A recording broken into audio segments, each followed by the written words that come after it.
반갑습니다. 장종료 시장점검입니다.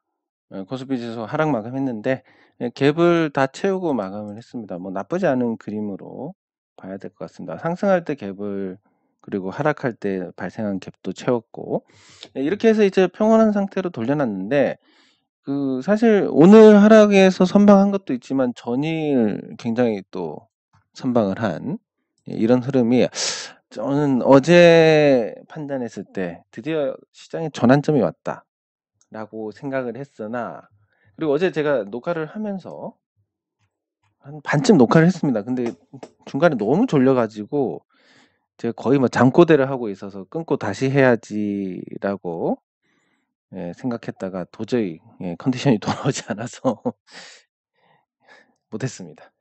네, 근데 결과적으로 이제 시장이 전환점이 왔다라는 부분이 이 오늘의 하락, 아이고 뭐야 이거. 오늘의 하락으로 인해서 조금 미루어졌다. 미국에서 소비자 물가가 상승한 부분, 예상이 8%였는데 8.3%가 나왔고, 이 추가된 부분은 사실 부동산에서 거의 대부분 나왔습니다. 나머지는 거의 예상치에 부합하고. 네, 근데 부동산 같은 경우는 이 거래가 느리기 때문에 불황이 되기 전에 이렇습니다. 호가가 높아지고 거래 자체는 드물게 일어나다가 이 시점에서 이미 꺾이게 됩니다. 경기 자체는 여기서 꺾이고, 그러면 이제 부동산의 거래는 호가가 남아 있으니까 불황형으로 어쩌다 한두 건씩 고가에 체결이 되는 경우가 있습니다. 그리고 나서 이게 꺾이기 때문에 지금 미국 같은 경우는 이미 이쯤에 와 있지 않나.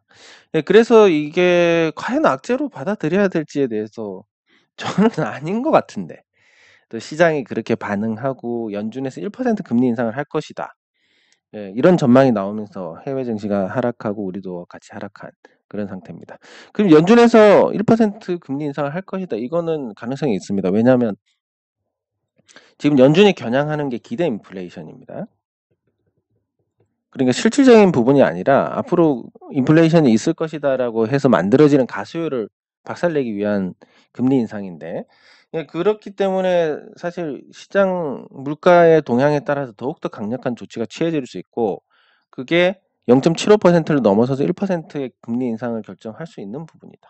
그러면 한국으로 돌아와서 한국은 지금까지 금리 인상을 해서 득을 본 게 있느냐? 아무것도 없습니다. 사실 신속하게 요 조치를 취했던 게 맞다라고 생각이 드는데, 금리 인상을 중국이나 일본처럼 하지 않고 원화 약세를 빠르게 용인해 가지고 초반에 1,500원을 만들어 놨으면 여기에 따라서 피해를 보는 기업들도 발생을 하고, 또 해외 유학을 가 있는 학생들이 대단히 곤란한 상황에 처하고 뭐 이런 일이 있겠지만, 수출이 활성화돼서 무역 적자를 상쇄하고 수입 물가가 상승하면서 소비재의 수입이 줄어들어서 무역 수지가 맞아가는, 그래서 큰 후유증 없이 어차피 국내에서 금리를 올리든 내리든 물가에 거의 영향을 못 줍니다. 한국 금리는. 네, 그리고 이런 구조로 갔었다면 굉장히 양호했을 것이고, 그 구조로 간 게 중국하고 일본하고 터키인데, 요 세 나라 증시를 보면 대략적으로 그게 진짜인지 아닌지를 확인할 수 있습니다. 그래서 이 상해 종합을 보면 우리보다 훨씬 나은 흐름을 보입니다. 중국 상해 종합은 우리가 이제 작년 6월 정도에 고점을 찍고 무너졌는데, 요 시기하고 비교하면 중국 증시는 그렇게 많이 하락하지 않았습니다. 상승폭 자체도 그렇게 크지는 않지만, 네, 그래서 중국이 정책적으로 주식 시장에는 적어도 좋았다, 금리 인상을 하지 않은 게. 그리고 일본 증시도 보면 굉장히 선방하고 있습니다. 상승폭을 반납하긴 했지만 이게 상승 중조정이라는 그런 흐름에 부합하는 모습입니다. 제가 예전에 한 번 더 큰 파동이 있을 것이다라고 말씀드린 근거가 코스피가 3,300을 찍고 20% 정도 조정을 받고 버텼기 때문에 그런 거고, 여기서 다시 올라가면 큰 파동이 나온다라는 건데, 여기서 한 번 더 깨졌기 때문에 우리 증시가 다시 살아나려면 많은 시간이 필요합니다. 근데 일본 같은 경우는 깨지지 않고 버티고 있습니다. 그리고 독자적인 통화 정책을 쓰고 있기 때문에 그게 또 호재로 작용할 수 있고, 터키를 보면, 아이고 터키는 이게 아니구나. 터키는 요거 말고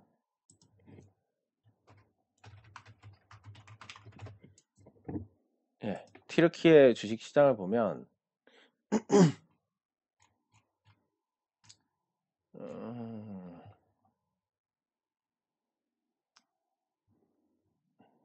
터키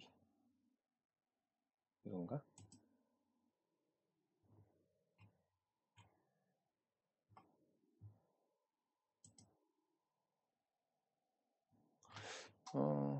잠시만.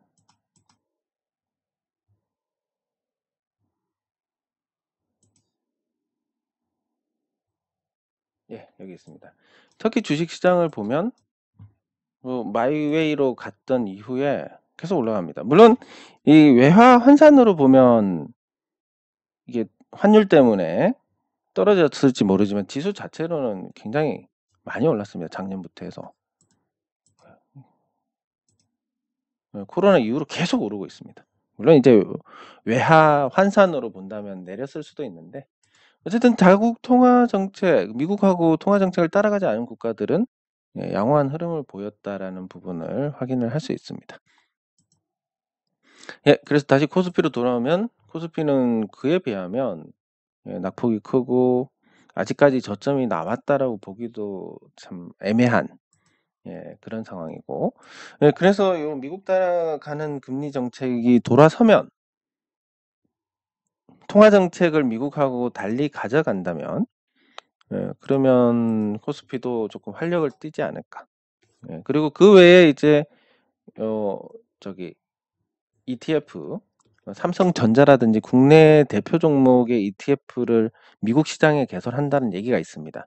그렇게 되면 이제 수급에서 굉장히 안정을 찾을 수 있다는 점이 또 호재로 작용을 할 텐데, 그런 부분들을 고려했을 때 시장은 사실 굉장히 나쁜 시기는 이미 지나갔고 좋은 시기가 오려고 하는데 마치 그 꽃샘추위처럼 한 번씩 이렇게 흔들리는 과정이 있을 것이다.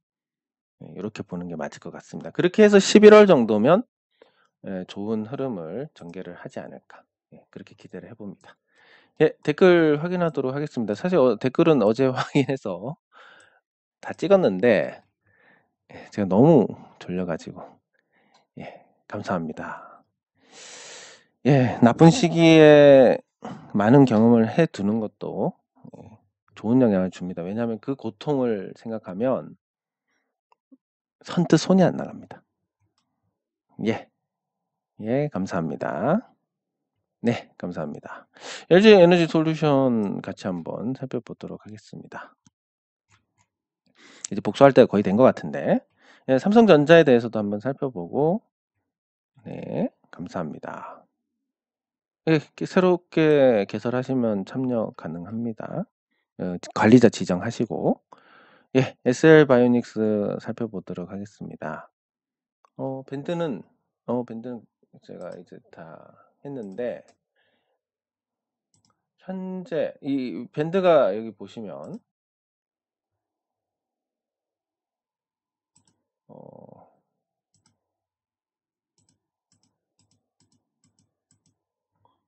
여기 밴드의 여기 설정을 보시면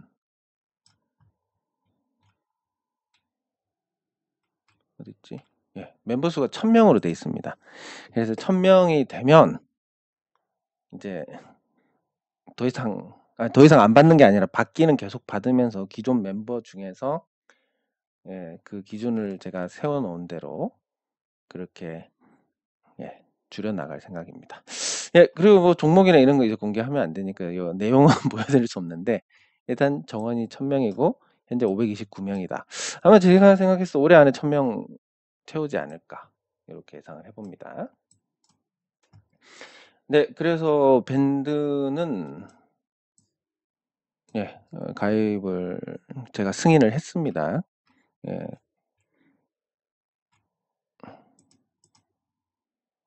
영신금속 같이 살펴보도록 하겠습니다. 유한타 계좌 없으신 분들은 만드셔서 관리자 지정만 하시면 됩니다. 네, 그러면 네 종목 같이 살펴보도록 하겠습니다. 일단 LG 에너지 솔루션 복수전에 대한 건데 LG 에너지 솔루션 제가 생각했던 50만 원에 왔습니다. 50만 원에 지금 두들겨 맞는데 아직 기세가 죽은 건 아닙니다. 네, 그러면 이걸 어떤 기준으로 매도를 할 것이냐, 기준을 잡으면 안 된다고 봅니다, 저는. 왜냐하면 현재 기준을 잡는 게 여기서 기준을 잡는데 50만 원에서 매물이 두터우니까. 근데 만약에 더 올라간다라고 하면 여기서는 어떤 기준을 잡을 것이냐. 이 가격으로는 도저히 앞으로 수년간 아무리 좋은 시나리오를 써도 설명할 수 없는 주가다. 결국은 주저앉을 가능성이 높다. 그리고 현재 거래량이 없기 때문에 이 당시에 거래가 터진 이 자리, 이 물린 사람들의 원금을 찾아줄 것이냐, 예, 그것도 쉽지 않을 거라고 봅니다. 그 정도 돈도 없을 것 같고, 에너지가. 그리고 현재 시장을 정리해 보면 그렇습니다. 자문형 랩에서 들어온 자금이 특정 종목으로 집중이 됐고, 그 종목들은 시장이 나쁠 때 자기 종목들을 관리를 해야 됩니다. 왜냐하면 100만 원 들어가고 나머지 종목들 5만 원씩 들어가 있는데, 요 100만 원 종목이 떨어지면 수익률이 곧바로 나쁘게 나오게 됩니다. 그렇기 때문에 이 수익률을 제고하기 위해서 이 종목의 주가를 관리할 수밖에 없고, LG 에너지 솔루션이나 뭐 포스코, 그러니까 이제 하나솔루션 같은 종목, 예, 이런 종목들이 그런 양상을 보이고 있다. 근데 그렇게 하다가 돈질로 막다가 결국 안 되면 무너지게 돼 있습니다. 그리고 후유증도 굉장히 크게 나오기 때문에 LG 에너지 솔루션은 이제 한번 무너질 때가 올 것이다. 그게 언제냐 모르지만, 예, 지금 기세가 올라가는 기세가 있기 때문에 꺾이고 대응을 할 것이냐 아니면 그냥 때릴 것이냐, 요 두 가지만 고민을 하면 됩니다. 저는 제 성향상 바로 때리는 건데, 에, 아직 뭐 조금 더 9월 중으로, 예, 자금 들어올 게 있으니까 그거 끝나고 나면, 들어오고 나면, 예, 한번 해볼까 생각 중입니다.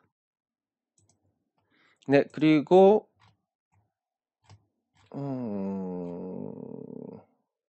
예, 삼성전자 분기 영업이익에 대한 부분인데, 예, 삼성전자가 오늘, 예, 낙폭이 생각보다 크지 않아서 다행이긴 한데, 삼성전자의 실적 전망이 이렇습니다. 지금 제가 말씀드리는 건 삼성전자가 그 어떤 인수 합병도 하지 못한다. 현재 그대로인 상태에서 앞으로의 어떤 전개가 될 것이다라고 보고하는 겁니다. 그러면 지금 삼성전자 영업이익 분기 14조 원에서 15조 원 수준으로 나오는데, 이 중에서 10조 원이 반도체입니다. 예, 그리고 시스템 반도체, 그러니까 파운드리에서 삼성전자가 실적이 나느냐 그러면 잘 모르겠습니다. 그러니까 현재 상태에서 삼성전자가 TSMC에게 밀리는 가장 큰 이유가 이 부풀리기. 그러니까 삼성전자가 4나노라고 하면, 예, 5나노짜리 TSMC보다 못합니다. 이 공정에 대해서 좀 숫자로 장난을 치고 부풀리는데, 그럼 삼성전자가 이 4나노를 생산했을 때 같은 4나노를 생산을 해보니까 뭐 전성비라고 합니다. 전기를 써서 성능을 내는 그 비중, 뭐 우리가 자동차에서 가성비라고 하는 것처럼, 예, 그런 부분을 보면 요 4나노가 같은 4나노인데 TSMC가 30% 정도 전성비가 좋습니다. 이러면 TSMC에 물량을 줄 수가 없는, 삼성전자에 물량을 줄 수가 없습니다. 같은 공정이라 하더라도 훨씬 TSMC가 좋기 때문에. 예, 그리고 3나노는 수율이 안 나올 거고, 예, 이런 구조가 된다면 지금 10조 원 중에서 시스템에서 수익이 안 나고, 그리고 약 30% 정도가 낸드에서 수익이 나는데, 낸드에 이제 중국 업체가 진입을 했습니다. 중국 업체가 진입하면, 뭐 예전에 디스플레이 예를 들어드리면 LG 디스플레이가 공장을 짓는데 5조 원이 들었습니다.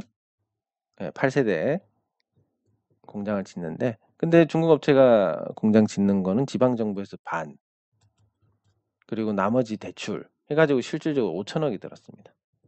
5천억 들고 5조 원 들고 설비 투자의 차이가 나는데, 나머지에서 아무리 분발하더라도 결국은 가격 경쟁에서 뒤질 수밖에 없고, 가격으로 밀어붙이다 보면 이 반도체나 이런 IT 쪽은 결국 기술이 발전할수록 상향, 평준화가 됩니다.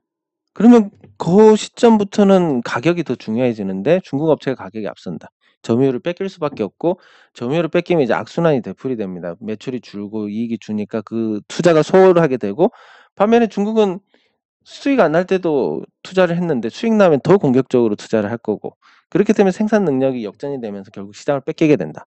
이게 디스플레이 시장에서 나왔던 현상입니다. 그럼 낸드가 앞으로 장기적으로 그렇게 된다라고 보면 삼성전자는 여기서 약 3조 원의 감액이 이루어집니다. 실적에서. 그럼 메모리에서 7조 원을 버는데 지금 메모리 반도체 현물 가격이 많이 떨어지고 있습니다. 그러면 이익이 감소한다고 보면 반도체에서 약 70% 정도 날아가서 10조 원이 3조 원이 된다. 이것만 해도 14조에서 7조가 됩니다. 그리고 스마트폰에서 지금 애플한테 계속 밀리고 있고, GOS 문제로 삼성전자 폰이나 뭐 중국산 폰이나 이런 인식이 또 자리를 잡고 있습니다. 뭐 다수의 모델을 출시해서 시장 점유율을 지키고 있기는 한데 이미 플래그십에서 애플한테 완전히 밀린 상태고, 장기적으로 뭔가 소비자들을 유인할 만한 요인이 없는 상태고, 그리고 폴드 폰에 대한 기대가 있었는데 결국 실사용에서 폴드 접어서 뭐 좋은 점이 뭐가 있느냐? 없더라. 돈만 비싸다. 고장만 잘 나고. 이렇게 돼서 요것도 감소가 될 수밖에 없습니다. 한 4조 원 정도 되는데 3에서 4조 원 정도 되는 게 이제 뭐 2조 원으로 줄어들 거고, 디스플레이는 OLED에서 중국 업체들이 진출하고 있으니까 실적이 감소될 거고, 가전에서 그나마 조금 낼 거고, 이렇게 따지면 5조 원 정도의 영업이익이 예상이 된다. 그러면 삼성전자 주가는 5조 원 정도의 영업이익이 될 거고, 거기에 따른 충격을 받아서 기본적으로 5만 원 아래를 한번 보지 않을까 이렇게 보고 있습니다. 물론 뭐 제 예상대로 가라는 법이 없고, 또 이 부정적인 것보다 항상 그렇지만 삼성전자 주가가 지금까지 부진했기 때문에 그런 전망을 하는 거고, 그래서 또 생각대로 안 될 수도 있는데 일단 그 정도 돼야 저가 매수를 할 수 있다라는 기준은 다르지 않습니다. 그리고 SL바이오닉스 액면 분할을 하고 주가가 많이 떨어졌습니다. 보통 액면 분할하고 권리락 효과로 오르는 데 반해서 이 SL바이오닉스 같은 경우는 뭐 아무래도 그동안 투자자들의 신뢰를 잃어버린 상태다 보니까 그런 게 잘 통하지 않는 그런 모습이고, 그리고 저기 기대했던 UVC 칩 같은 경우도 코로나로 인해서 수요가 늘어날 듯 하다가 또 늘어나지 않아서 매출이 다소 늘기는 했지만 기대만큼의 어떤 반응은 나오지 않았습니다. 그러면 이제 액면 분할 자체로만 보면 뭐 크게 의미가 없습니다. 그냥 액면가를 쪼개서 주식 수가 늘어난다는 거고, 그 외에 뭐 어떤 변화도 없기 때문에 그거에 대해서 어떤 일반적인 효과, 주식 수가 늘어나고 권리락 착시 때문에 주가가 좋아질 것이다라고 보는 거는 전일 하락으로 끝나버렸습니다. 그래서 실질적으로는 아무런 영향이 없다. 이렇게 보시는 게 좋을 것 같습니다. 일반적으로는 이제 착시 효과가 나오는데 그런 효과도 없다라고 보시면 되고, 용신금속에 대해서 실적 발표 자료를 어떻게 보느냐. 아이고.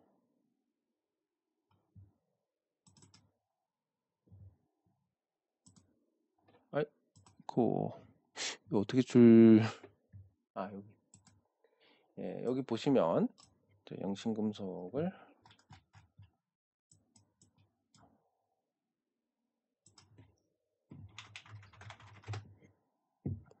보시면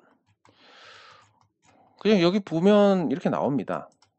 나오는데 이거는 업데이트가 조금 느릴 수가 있으니까 조금 빨리 보려면 보시면 이제 이렇게 분기 보고서, 반기 보고서 이런 사업 보고서가 나옵니다. 요 사업 보고서 내에 대부분의 내용들이 다 있습니다. 굉장히 많은 내용들을 담고 있고, 회사의 개요가 어쩌고, 연역이 어떻게 됐고, 그리고 자본금의 변동이 어쩌고, 정관이 어쩌고, 뭐 이런 내용들 다 담고 있습니다. 그러면 이게 이제 분기가 끝나면 나오게 돼 있으니까 한 달 보름 안에 그때 확인을 하시면 되고, 연결 재무제표를 보면 여기 영업이익에 관련된 내용들을 확인할 수 있습니다. 그래서 지금은 요 내용을 보시면 되고, 말씀하신 뭐 실적이 어떻게 되느냐, 영신금속.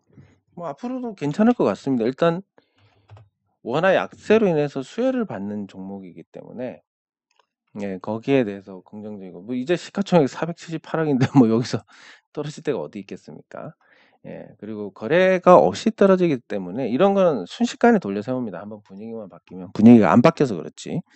그리고 현대차, 기아차가 역대 최고 실적을 내고 있고 거기에 납품하는 비중이 높기 때문에 자연스럽게 그렇게 되고 예, 그리고 전기차 비중이 앞으로 많이 높아질 겁니다. 이 공장이 완성이 되면 예, 거기에 따라서 미래의 어떤 성장성도 갖고 있고 수도권에 공장 부지 갖고 있으니까 자산 가치에 대한 매력도 있고 뭐 결국은 주주 구성에 대한 부분인데 뭐 지금 가격에도 던지는 주주가 있으니까 주가가 내리는 거고 뭐 그거에 대해서 탓을 할 수는 없습니다. 지금도 매도를 해야 된다라고 판단을 했다면 그것도 존중을 해야 되니까.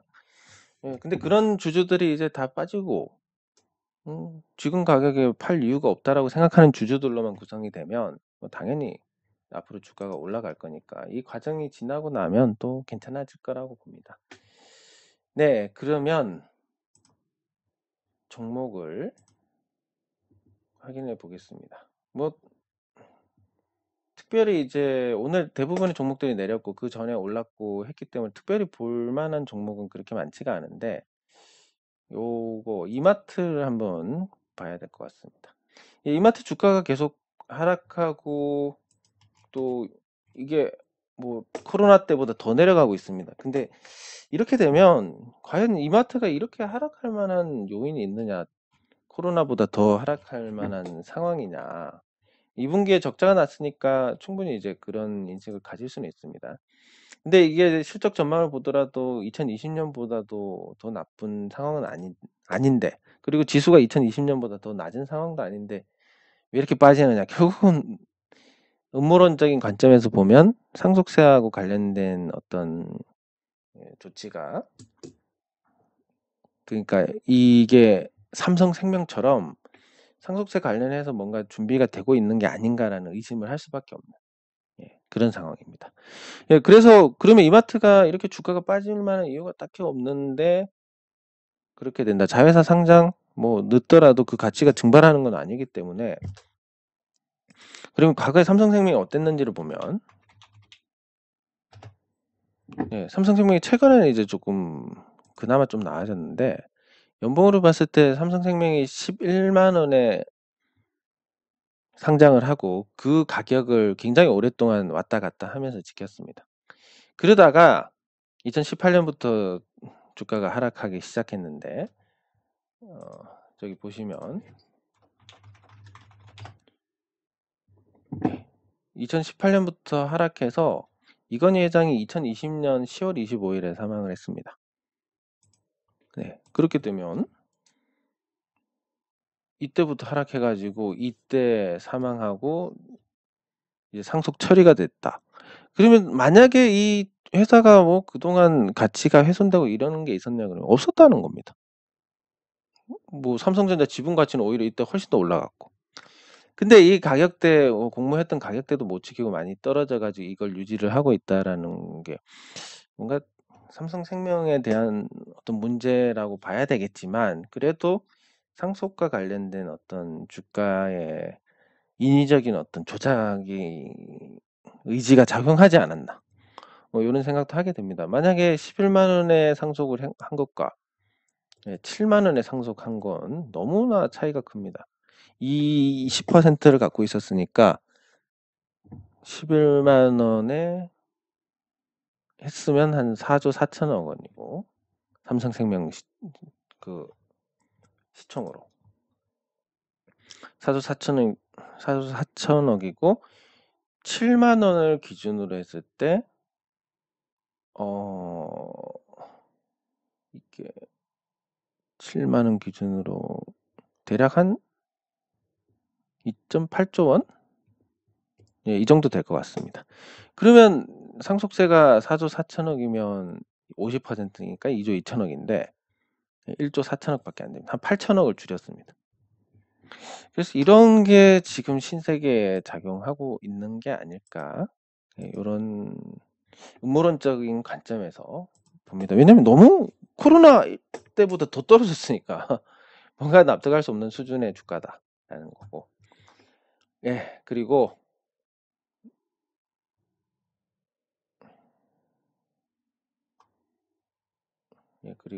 카카오.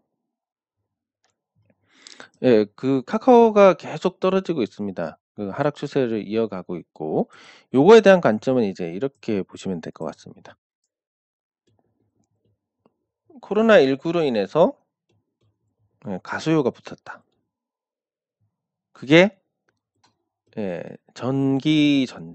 전자기기를 만들고, 그리고 그걸로 모바일 수요가 늘어나고 인터넷 사용 시간이 늘어나고 이러면서 이제 카카오가 수혜를 받고 삼성전자가 수혜를 받고 네이버가 수혜를 받았습니다. 이 기업들이 수혜를 받은 만큼 여행에서 뜯겨나가고 또 그 항공 운송에서 뜯겨나가고 이러면서 이제 좀 살이 쪘던 이런 상황이고, 코로나19에 대해서 이제 점점 일상으로 돌아가고 있으니까, 그리고 뭐 가을 되면 조금 확진자가 크게 늘 것이다라는 전망도 맞지 않고, 그러면 이제 코로나가 잡힌다라고 보면 결국 이렇게 가수요가 붙었던 분야가 다시 빠지게 될 것이다. 그때 스마트폰 많이 바꿨으니까 이제 덜 바꾸게 될 것이고, 접속자가 늘어서 서버를 확충했는데 이제 접속자가 빠지게 될 것이고, 그러면 이제 인터넷 광고 단가가 떨어지게 될 것이고, 이렇게 되면서 이 종목들이 이제 다시 요 플러스 받았던 부분을 뱉어내는 과정을 밟게 될 것 같습니다. 예, 그나마 이제 삼성전자는 네이버는 기본기라도 탄탄한데 카카오는 사실 딱히 없습니다. 지불도 없는 상태고. 예, 그런 상태로 연명을 하고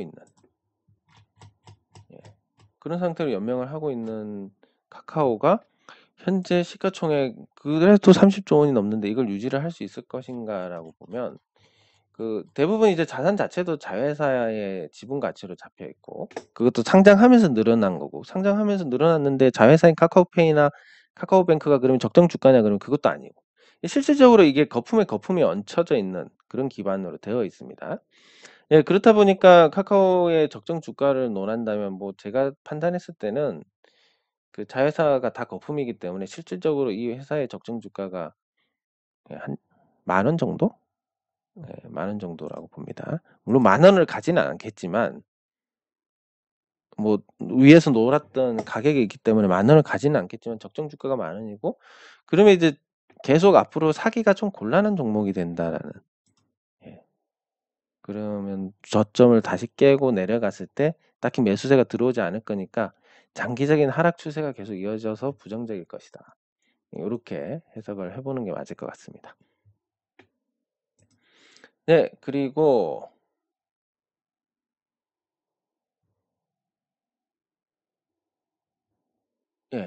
현대차. 네, 현대차가 단기적으로 이제 조금 주춤하고 있기는 한데 발군의 실적을 앞세워 가지고 지금 굉장히 기세를 올리고 있습니다. 올해 아마 현대차의 영업이익이 10조 원 돌파를 하게 될 것인데, 근데 현대차가 이렇게 고군분투하는 배경을 보면 사실 뭐 다른 것보다 이제 상품성이 좋아졌다라는, 현대차 칭찬하면 뭐 그냥 굉장히 무시하는 게 우리네 분위기지만, 제가 생각했을 때는 현대차가 뭐 외제차랑 비교해 가지고 뭐 딱히 꿀릴 게 없는 것 같습니다. 물론 뭐 그 벤츠의 오래된 어떤 주행 성능이나 일본 차의 고장이 안 나는 그런 아주 견고함이나 BMW의 어떤 경쾌한 그런 토크나 이런 거하고 또 비교를 하면 부족하지만, 자동차의 기본기를 놓고 보면 현대차가 이제 가성비가 제일 좋은 것 같다. 중국 차를 사기에는 목숨이 달렸으니까 불안하고, 비싼 차보다는 현대차를 사면 성능이 거의 버금가는데 가격은 많이 싸다. 이런 상품성 자체가 좋아졌기 때문에 현대차가 앞으로도 계속 좋을 가능성이 매우 높습니다. 미래차에 대해서도 어느 정도 대비가 돼 있고, 계속 10조 원 이상씩 영업이익을 찍어내는데 주가가 현재 수준에서 멈추어 있을 것이냐라고 보면 결국은 결국은 올라가지 않겠느냐 이렇게 보는 게 맞을 것 같습니다. 그리고 현대차의 자산 가치만 해도 이제 순자산 가치만 해도 조만간에 90조를 돌파를 할 것 같은데 이 속도면 이제 내년에 100조를 돌파를 하게 됩니다.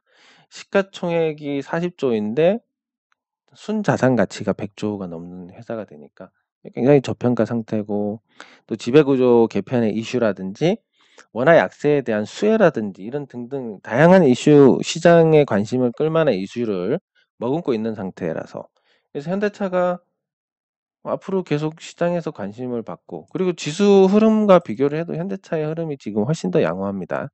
예, 그런 부분들까지 감안했을 때 시장 대비해서 선방할 수 있는 종목 최근에 뭐 하루 이틀 좀 부진한 건 있었지만 예, 전반적으로 시장 대비 선방한다라는 그런 믿음을 줄 수 있는 그리고 현대차가 어느 정도 달리면 결국은 넥센 타이어든 뭐 한국 타이어든 아니면 자동차 부품업체든 다 같이 이 온기가 갈 수밖에 없습니다. 세트가 가면 부품이 간다라는 거니까. 그래서 자동차 부품업체들도 시간차는 있겠지만 지금보다는 나중이 나을 것이다.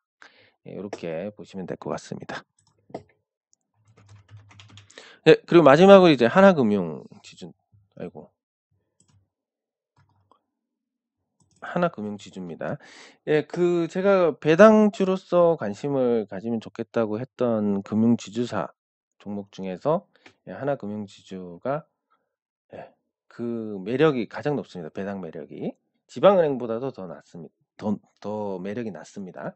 네, 그러면 하나금융지주에 대한 평가를 하자면 뭐 굉장히 저평가되어 있는 건 당연한 거고 그리고 안정적인 실적을 내고 있고 원화 약세로 인해서 이제 앞으로 달러 투자가 아니면 달러 자산을 보유하려는 경향이 늘어날 텐데 이런 부분들이 하나은행의 실적에 아주 도움이 될 것이다. 외환은행과 합병을 한 상태이기 때문에 네, 그래서 일반적인 금융 지주사들하고 큰 차이는 없겠지만 상대적으로 나을 가능성이 크다.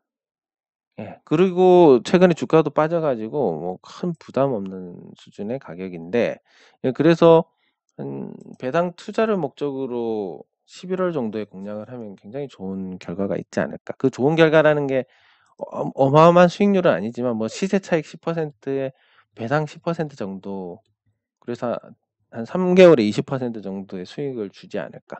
3개월 20% 수익이면 굉장히 양호합니다.